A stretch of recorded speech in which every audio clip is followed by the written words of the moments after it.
you're mentioning the actual value of design thinking is the empathic thing.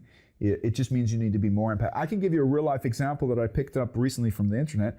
There's I think it's an American company that does specialty pet food. And they deliver, you can order online and deliver on a regular basis to you.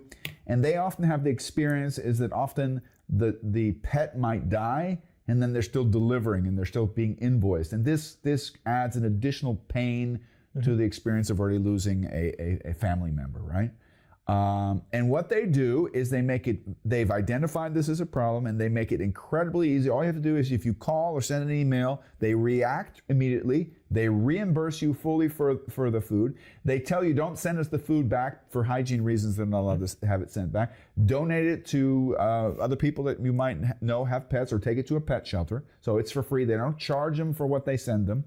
And then what they do is they send flowers the first time, and they also, in some cases, they might send flowers like on the anniversary or something like that, which might be over the top. You might say, hey, but they found out, and the question is, people who have pets are not going to have one pet. They're going to be reoccurring pet holders.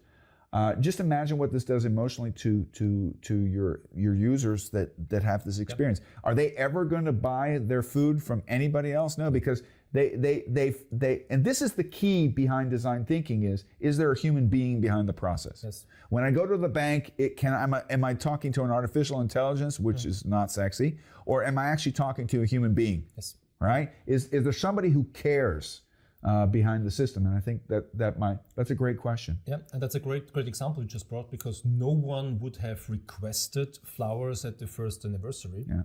But once you get them, it's a wow effect. Yeah. Remember first car you had and you brought it to your first service, you would have never requested to get it washed. Yeah. First time you received it, a washed car after the service. I mean, you paid anyway, but still it's a wow effect. Yeah, and it's a little addition add-on, which you might say, that's a pain in the butt. I have to bind resources. No, but just think of the experience it gives you. Yes. Right?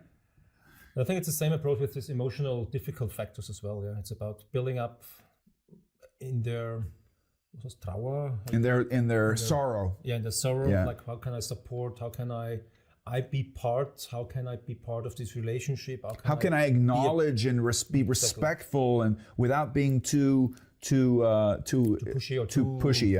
Yeah. Rico, do you have any questions? He's good. Good. You had one more thing, or a couple of things you still wanted to add. Yes, because once we're done now with our content, we still have the open questions from our starting point. Yeah. How to make the best Wiener Schnitzel and how much beer to drink in the Schweizer Haus. Oh, good. Still open to discuss. So do you have a solution, or are we going to have to do a reoccurring? I think we still have 65.8 hours to discuss on that. Good. So I want to say thanks a lot to our viewers out there. I hope this was an entertaining and also informative breakdown of design thinking. I hope we've piqued some of your interest.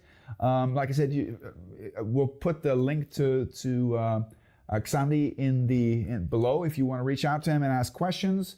He'll gladly answer them. Or if you have a consultant or company of your choice that can help you with it, definitely look into it. I think it can add huge value to your value proposition for your clients.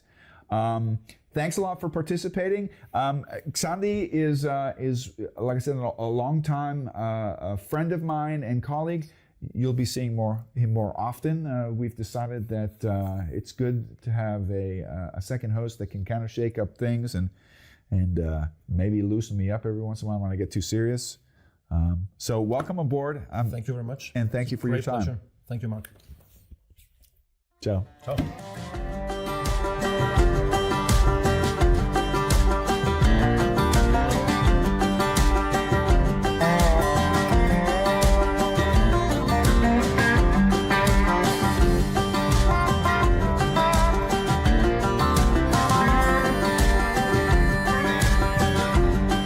Servus, oder? Servus, ist ja immer gescheit, verstehst du? So, passt mal auf.